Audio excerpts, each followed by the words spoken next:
एक और धमाकेदार जीएमपी के साथ मिलन कैटेगरी आईपीओ आने वाला है। एक्जिकॉम टेली सिस्टम लिमिटेड। आपको इसके बस के बारे में पता चल गया होगा। धमाकेदार जीएमपी चल रहा है। पी रेशियो बताऊंगा, जीएमपी बताऊंगा, क्या करना चाहिए, फाइनेंशियल एवरीथिंग बताएंगे। चलिए वीडियो को स्टार्ट करते हैं। 1994 में कंपनी स्टार्ट हुई थी। इंटरेस्टिंग बात यह है कि ईवी सेक्टर में है। ईवी चार्जिंग दो बिजनेस वर्टिकल आप कह सकते हैं कंपनी के। सिंपल लैंग्वेज में इलेक्ट्रिकल व्हीकल चार्जिंग और पावर सिस्टम और इससे रिलेटेड सोल्यूशन कंपनी प्रोवाइड करती है। तो ईवी का चार्जिंग सेक्टर है। ईवी डायरेक्टली बना नहीं रही, ईवी को चार्जिंग करती है कंपनी। आप कह सकते हैं one of the first company थी जो ईवी चार्जिंग सेक्टर में आई थी। एसी डीसी चार्जर दोनों कंपनी प्रोवाइड करती है। एसी चार्जर थोड़ा स्लो होता है, डीसी चार्जर थोड़ा फास्ट होता है। ये है कंपनी के बारे में और काफ़ी चीज़ें हैं बताई है। आईएसओ सर्टिफाइड कंपनी है या जो भी है, अपना कस्टमर बेस वगैरह बताया है कंपनी ने। एक्चुअली वो हमारे लिए ज़्यादा काम का बात नहीं है, लेकिन हाँ ईवी से रिलेटेड कंपनी यहाँ पे आई है अपना लेकर आईपीओ।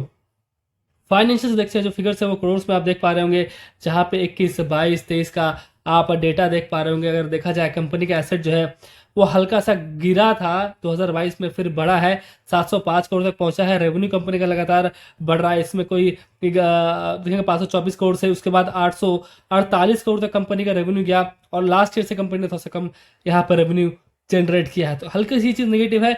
इससा लग रहा है कि कंपनी लास्ट ईयर से बेटर परफॉर्म करके दिखाएगी।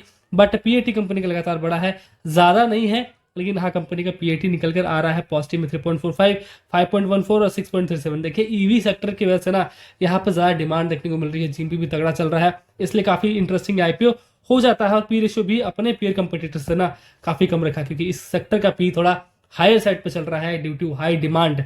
लोगों को फ्यूचर लग रहा है कि ईवी में है, तो लोग ज़्यादा यहाँ पे पैसा लगाते हैं। सेक्टर का पी थोड़ा ऊपर की तरफ जा चुका है। इसने काफ़ी सस्ता तो नहीं लाया है, वैल्यूएशन महंगा लाया है, लेकिन फिर भी क्योंकि इंडस्ट्री का पी हाई चल रहा है, तो इनका जीएमपी भी तगड़ा चल रहा है। नेटवर्क कंपनी का लगातार आपको बढ़ता हुआ नजर आएगा। अच्छी बात जो हमारे लिए हो जाती है। रिजर्व सरप्लस भी कंपनी के पास आप देखेंगे अब बड़ा है 213 करोड़ रुपीज़। टोटल बोरिंग ज़्यादा नहीं है, हाँ मैनेजेबल है। थोड़ा सा कंपनी कम करेगी अपने आईपीओ के बाद। देखिए यहाँ पे क्यों लेकर आ रही है अपना आईपीओ।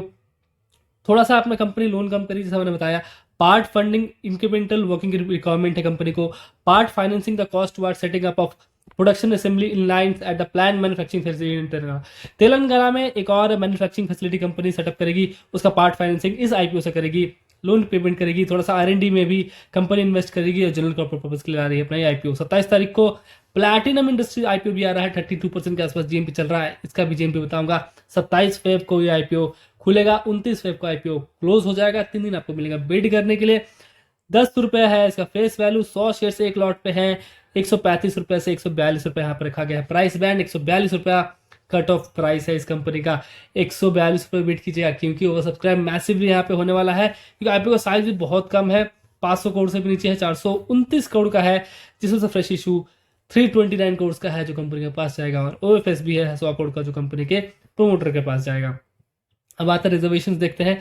रिटेल कैटेगरी में ऑलरेडी सिर्फ 10% रखा गया है। अगेन बहुत बड़ी नेगेटिव चीज़ हो जाती है, क्योंकि यहाँ पे आप देंगे 10% की वजह से बहुत ही ज़्यादा ओवर सब्सक्राइब रिटेल कैटेगरी में हो जाएगा। तो यहाँ पे एचएनआई कैटेगरी ऑटोमेटिकली थोड़ा सा ज़्यादा लुभावना सा लग रहा है। तो मैं अभी से, क्योंकि जीएमपी हाई चलता है, तो एचएनआई कैटेगरी में ऐसे ही बिट करता हूँ। प्लस यहाँ पे रिटेल में सिर्फ 10% है, तो अगेन मैं सोच रहा हूँ कि एचएनआई कैटेगरी में ही क्यों ना बिट किया जाए। यहाँ पे 75% रखा गया है क्यूआईबी के लिए। टाइमलाइन की बात की जाए, शाम के 5 बजे तक मैंडेट अप्रूव कर देना है आपको 29 फेब को, लेकिन सिर्फ सर 4 बजे कर दीजिएगा, 3 बजे कर दीजिएगा। एनीवेज अलॉटमेंट स्टेटस अगले दिन ही आ जाता है 1 मार्च को। उसके 2 दिन बाद जो है वर्किंग डेज में 5 मार्च को लिस्टिंग हो जाएगी इसकी। लॉट साइज की बात की जाए, यहाँ पे 142 रुपीज़ कट ऑफ प्राइस पे 100 शेयर्स आपको मिलेंगे। 14,200 रुपये चाहिए होगा आपको यहाँ पे बिड करने के लिए। साथ ही साथ small HNI category 15 lot 1500 shares, 2,13,000 रुपये आपको चाहिए होगा। Big HNI category 71 lot 7100 shares और 10,08,200 रुपये यहाँ पे आपको चाहिए होगा बिड करने के लिए। कंपनी के प्रोमोटर के पास 93.28% होल्डिंग है। घटी कितनी को पता नहीं, लेकिन टाइम इसका रजिस्टार है। लॉट में सेट यहाँ पर देखने को मिलेगा। अब आते हैं इसके जीएमपी पे, जो सबसे इंटरेस्टिंग हो जाता है आज के दिन का, मतलब 23 तारीख का लेटेस्ट अपडेट दे रहा हूँ आपको 4 बजे का, जहाँ पे जीएमपी बढ़ी है 96 रुपीज़ से 115 रुपये ऊपर गई है। जीएमपी जो कि 67% था, अब 81% के आसपास जीएमपी निकल कर आ रही है। वो 142 रुपये कट ऑफ प्राइस, 115 रुपये का जीएमपी, 257 प्राइस हो सकती है। इस जीएमपी के अकॉर्डिंग 8,700 रुपये आपको फायदा देखने को मिलेगा रिटेल कैटेगरी में 14 रेट, और 1,30,500 रुपये रिटेल स्मॉल एचएनआई कैटेगरी में। तो जीएमपी बहुत तगड़ी चल रही है।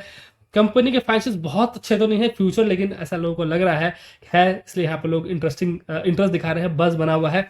पी रेशियो भी अपना लेकर आई है काफ़ी कंपनी से कम, अपने पीयर से कम। Price to book ratio 5.63, return on network खास है नहीं, आर आप देख पा रहे हैं। अर्निंग पर शेयर 4.55 का निकल कर आ रहा है, पी रेशियो 31.24 का निकल कर आ रहा है। देखिए 31.24 का पी मैं आपको दिखाता हूँ इसे पीयर कंपेयर करके। 155 का पी चल रहा है सर्वोटेक का, एचबीएल पावर का 139 का चल रहा है। तो आप उस हिसाब से देखेंगे यहाँ पे काफी लोअर वैल्यूएशन पर कंपनी अपना लेकर आई है अपना आईपीओ। फाइनेंशियल्स में बहुत खास तो नहीं है काम, लेकिन बहुत खास है कंपनी का। चार्जिंग स्टेशन कंपनी बना रही है, अगर और भी अपना डेवलपमेंट करती है इस तरह से, और भी चार्जिंग इंफ्रा को बढ़ाती है, तो कंपनी आगे अच्छा प्रॉफिट कमाएगी। इसीलिए लोगों को यहाँ पे ज़्यादा इंटरेस्ट आ रहा है, इसलिए मैं भी यहाँ पे काफ़ी ज़्यादा इंटरेस्टेड हूँ। फिलहाल ऐसा लग रहा है कि कम से कम रिटेल में तो बिड करना ही, जीएमपी यहाँ पे रहती है तो मैं स्मॉल एचएनआई में ही बिड करना पसंद करूंगा, फॉर ऑब्वियस रीज़न कि यहाँ पे चीज़ें जो है ऐसा लग रही हैं कि रिटेल कैटेगरी बहुत ज़्यादा ओवर सब्सक्राइब यहाँ पे हो जाएगा, तो स्मॉल एचएनआई कैटेगरी खुद ब खुद शिफ्ट करने में फायदा हो जाता है। तो देख लीजिए, आपके पास फंड है तो स्मॉल एचएनआई कैटेगरी में बिड कीजिए। इस जीएमपी पे 29 तारीख को आप तक वेट कर लीजिए, तब तक का जीएमपी स्टेटस एक बार देख लीजिए, डे 2 का सब्सक्रिप्शन देख लीजिए। सब लोग बिड कर रहे हैं एचएनआई कैटेगरी में, तो ही बिड कीजिए, और जीएमपी यहाँ पे स्टेबल होना चाहिए तभी। फिर भी रिस्क रहता है, जीएमपी एक अंदाजा है, कुछ भी हो सकता है, सोच समझ कर बिड कीजिएगा, किसी के कहने पे नहीं, कंप्लीट रिसर्च करने के बाद भी रिसर्च कीजिएगा इनमें से। वीडियो चली गई तो लाइक कीजिए, चैनल को सब्सक्राइब कीजिए। वीडियो में बहुत थैंक्स।